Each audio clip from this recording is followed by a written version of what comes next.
Have you tried playing a new game and you're kind of not sure where to start? Or have you got your favorite board games and you wish you knew some other strategies to play them? Well, in this video, I put together some tips strategy from board game designers and publishers themselves coming up.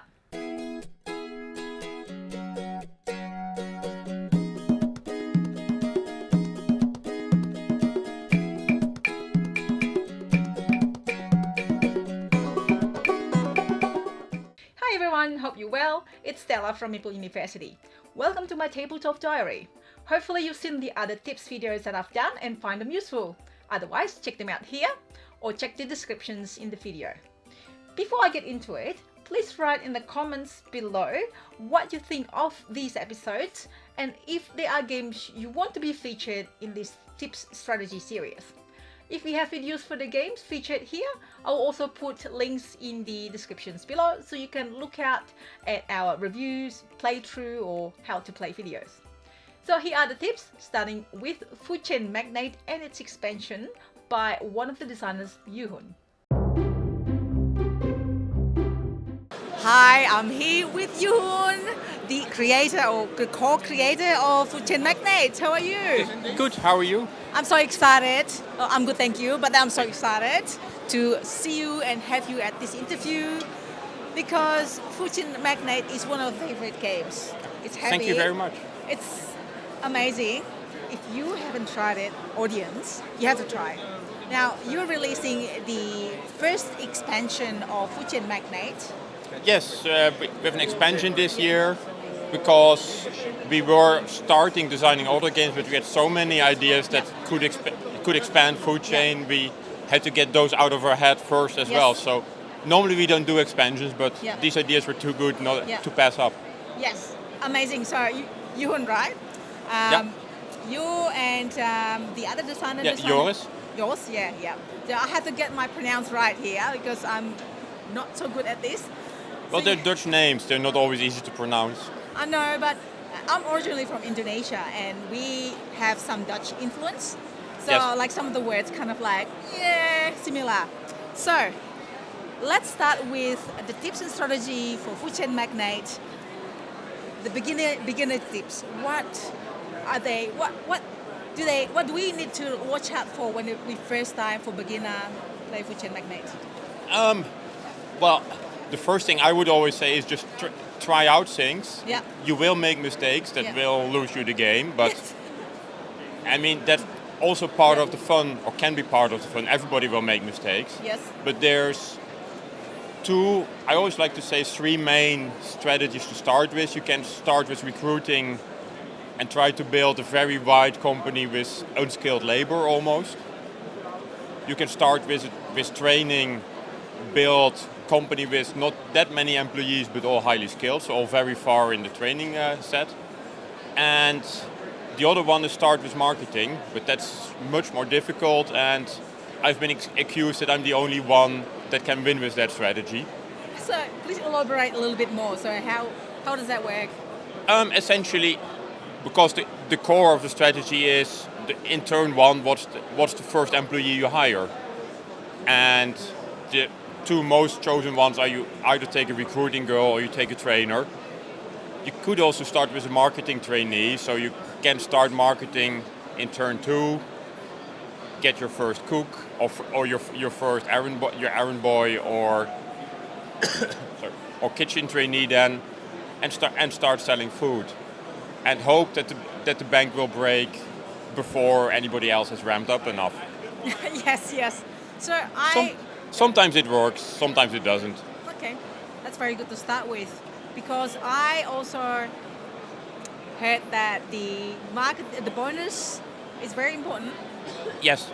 So you have to watch out. Maybe you start with, at the beginning of the game, try to be the last player rather than the first player, so you can see what other people are doing. So follow them. Possibly, but maybe you want to. For some game phases, you want to follow them because you want to see who hires what first. Yes. But at some point their number of billboards is limited, so you want to have first choice there, things like that. So yes, correct. That's harder again. I know. It's very tricky. So how about more advanced tips once they get going, or you want to try different strategies, or what are some of the tips?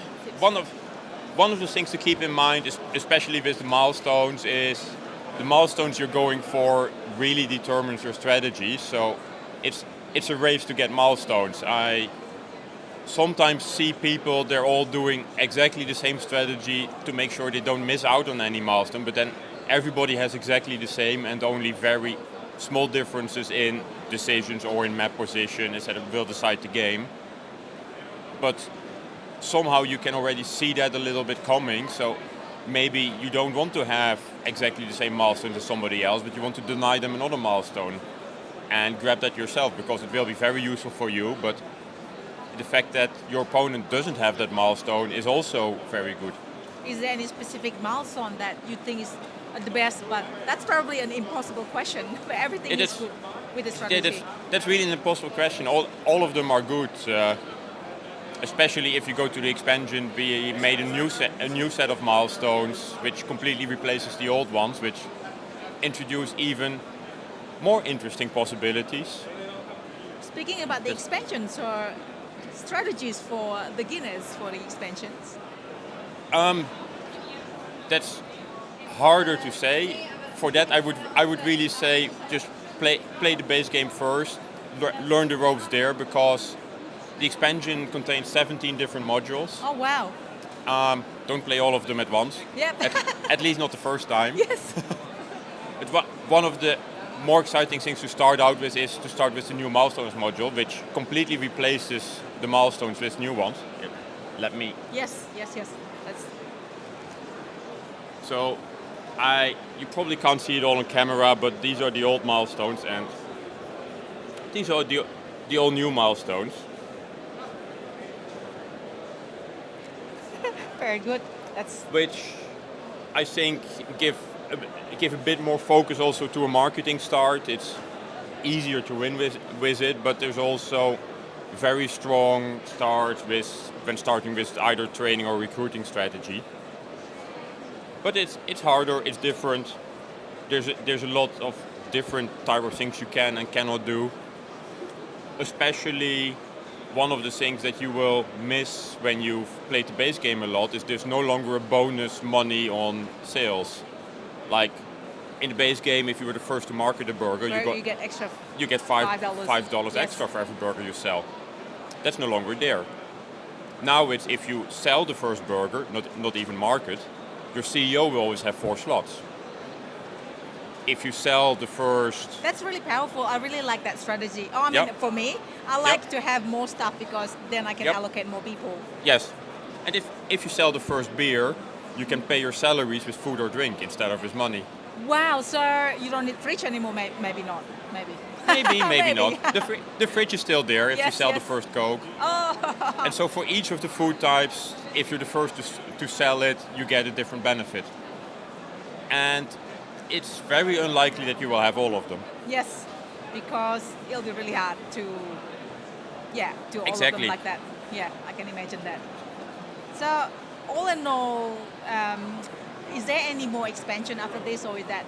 I mean, this is like a lot of expansions already. This already is a ton of expansion. Correct. So probably no, but never say never. I don't know yet.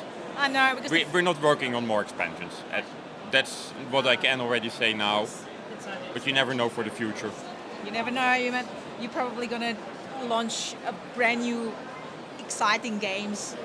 Hopefully, yes. So we're starting to work on something, but it's in very early stages yet. So there's nothing substantial I can say yet. Okay, no problems. I think that's really helpful. Hopefully, it's helpful for the viewers. So thank you so much, Jeroen. My pleasure. Really Thank you very much for coming. Hopefully, you enjoy the rest of your convention time. Thank you. Likewise. Thank you. Bye. Bye. Hi, I'm here with Rainer Åhlfors. How are you today? Doing great, thank you. That's good. Rainer's from Board and Dice. Now we are on day 3. I lost count, Rainer. Yeah. day 3, which is Saturday. Yes. Spiel early in the morning before we open, so we both are ready to go. Tech today, and very excited to share you the tips and strategy for Trismegistus. Hooray! So this game is just out at Spiel. Yes, it's releasing here, and in fact, it's releasing globally. So even if you're not able to be here, it's available for everyone everywhere. So. Very good to know you at home, so you can get it, hopefully at your local board game shops. Yes. Or Amazon's and your Yep, website it's and everything. available. Yes, Yeah. it's available right now. So. Fantastic. So please tell us a little bit, maybe starting with the beginner strategy and then maybe moving on to the later strategy. Sure. Yeah. So one thing that I wanted to cover is that when you're learning the game, there's an introductory setup that says, okay, if for your first game, use this. But I wanted to cover a little bit of things that you should think about when you're playing future games, of how do you plan your setup and so forth. So every player during setup, you're going to have a player board that looks like this. And there are a couple of things that are very important. You will be making a choice of a starting experiment and a starting artifact. And the choice of which artifact and experiment and where you place the artifact is very important. And the reason why is because each of the experiments, they have symbols that indicate which materials are necessary to complete them. The artifacts also have very important bonuses, and it's important that you place the artifact so that with your first move, you would be able to take advantage of it. So if you have the ability to choose an artifact that gives you some benefit towards the experiment that you're trying to complete, that will give you an early good start so that you don't have to spend several rounds trying to actually make progress towards completing your first experiment. So that should be your main goal, is find synergy between your starting artifact and where to place it based on what you know about which materials are needed to transmute in order to complete the experiment. And these cards are coming out at the start of the game? Yes. So you have to make an important decision already at the beginning with these ones, because this is your first experiment that you're working on and the first artifact that will help you in completing both this one and future experiments as well. That makes sense. So you're just starting to strategize right at the start, get the things that you need that will help you the soonest, I guess? Yeah. Yes. And that will make it so that you get some kind of progression. You start to get additional bonuses from them. Very good. Now, the second thing that I want to talk about is something that applies throughout the whole game, and that's this mastery track here. It's easy to forget about it because you can easily get focused on your experiments and which materials you need to collect. But the mastery track is very important to make sure that you're planning ahead a little bit. Your early experiments are easy to complete based on mastery levels because they require a low 1 or 2 mastery level. Whereas the later experiments, they will require you to be upwards of 9, 10, and 11 on these mastery tracks. Every time that you transmute materials to improve them from one type to the next, make sure that you pay attention to which essence to use. You always have to spend an essence when you're transmuting, which allows you to advance on these tracks. There's a lot of flexibility in that there's no specific essence that is required when you're transmuting. You're free to choose any of them, but they will help you advance on the mastery tracks, which will help you complete future experiments. That sounds very good. I haven't played it yet. I've got the game. I'll definitely play it. I might not show this to Tarrant, my Right. other half, before playing it. So maybe I'll get the advantage. Let him be surprised by your ingenuity. But really not. Thank you so much for that. That's really, I find that that's, because this game is a medium level Euro, as in like in terms of complexity. It's medium to heavy? It's a medium to heavy. Yes. It depends also on a little bit of what each player considers heavy. The rules are simple. You have simple actions you're performing, but there's a lot of depth, which is also why these early decisions of where you place your artifact, they will have an impact on the rest of the game. Now, you talk about the early decisions. I wonder if you picked the wrong thing at the start. Is there any way to try to catch up, perhaps? Yes, for sure. One, you can make sure that when you choose additional experiments, so that you can acquire more experiments during the game, make sure that you use ones that will allow you to make use of the artifact as many times as possible.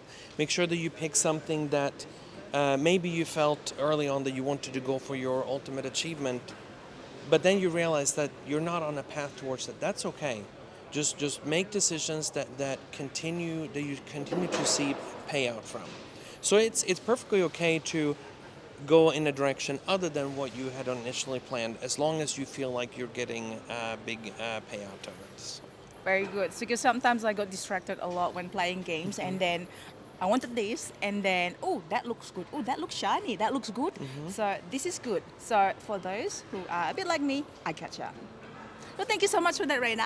Thank you so Thank much for you. your tips. I'm sure it will be useful to play this or my first game of it or the next level when we play it. And thanks Yes. for your time. Thank you. Thank you. Bye.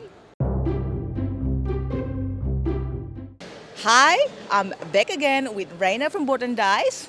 Hi. Hello again. So we just covered Trismegistus before. Now we have another exciting tips for Teotihuacan, the expansion-led Preclassic period. Yay! Yes. I played this game a few times. I remember David, Turchi, is that how you say it? Yes. Yeah, gave us some tips on the some of the games and in the solo mode. Now you got tips for the expansion. Yes. So it adds a couple of things. It adds new modules that you can add to enhance and broaden the experience. And I want to talk about two of them today. And one of them is related to the priest and priestess abilities, which introduce asymmetrical character powers.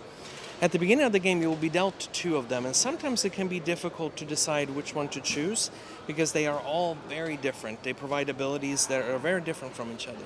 And I think especially the first few times that you are playing the game, I would recommend to either choose an ability that goes along with how you already like to play the game. So if you like to focus on building the noble houses and advancing by building decorations on the pyramid, then choose an ability that helps you with that, because this allows you to take advantage of something and keep playing the game that you are already doing. Alternatively, pick an ability that has very simple text that is easy and straightforward, so that you can say, well, I want to try something new, and I'm going to try it with one that is the least complex. And then, of course, feel free to experiment and try new abilities. Don't worry about too much if you are not able to maximize the ability. Just play and have fun and experiment with these abilities. How many of those are there? So there are 10 different ones to choose for the players. And there are 6 additional ones if you're playing the game solo, so that the solo bot would also have abilities. But otherwise, there are 10 of them, and all vastly different. They enhance different aspects of the game, different strategies. And also for those of you that have been asking for ways to perhaps strengthen certain strategies that were not as prominent before, this will give you that the power and the ability to do that as well. Very good. And this is available at Essen as well? Yes, in fact, it was one of our Gen Con releases, so it should be available globally everywhere. So. Very good. And then you've got another board there with you, the Yes. expansion board? So this is the orange temple that comes in the expansion. I just want to talk about, because this one functions a little bit differently than the other ones. The 3 temples that are used in the base game, they give you an immediate benefit. So you get maybe resources, victory points, or some cocoa. But here you are unlocking special abilities throughout the game. And these ones, they allow you to get a benefit based on something that you're already doing. So maybe you have a strategy that is based heavily on collecting resources. Well, maybe this ability, because this will give you a discount on the cocoa cost to collect them, which will help improve that engine. Maybe you are building a lot of decorations. Well, come and take this ability so that it's easier for you to build more of the decorations, to get the discounts in gold and so forth. So as you move up, not every ability is going to be something that you want to use every game, but there will be one that will be your primary ability. There will be, for the levels 2 and 3, usually one that is a secondary one that you want to take. You can safely ignore this track. If you feel like, I want to focus on using the abilities of the priest and priestess that I have, that's perfectly fine. But you can also decide that you want to advance on this track quickly to get these abilities, which will then strengthen your end game much more. So both of those approaches are perfectly fine. Just make sure that if you are committing to the track, that you choose abilities that will help you early on and that will help boost the engine and the way that you want to play. Yeah, it sounds like this the strategy early boosting at the early game is very important, because then your engine is kind of like built, and then just reward afterwards. So yeah, I played with this one too. I didn't think we utilized it that good, but now I know. Yeah. So thank you so much for that. Yeah, thank you. So that's a tip for Teotihuacan, like Preclassic favorites, and that's Rena from Essen, and I'll see you next time. Bye. Bye. Thanks guys for the tips. Well, hopefully these tips are useful. If you discovered tips for these board games yourself, please feel free to write in the comment sections below if you like, and watch out for the next episodes. If you enjoyed this video, please help us by hitting the like button and subscribe to us. You can also click the Meeple in the corner and hit the bell so you will be notified of our next videos, including the next in the board game strategy series. Check me out on Instagram for my board game journeys. And I will see you next time, and thank you so much for watching. Have a great day!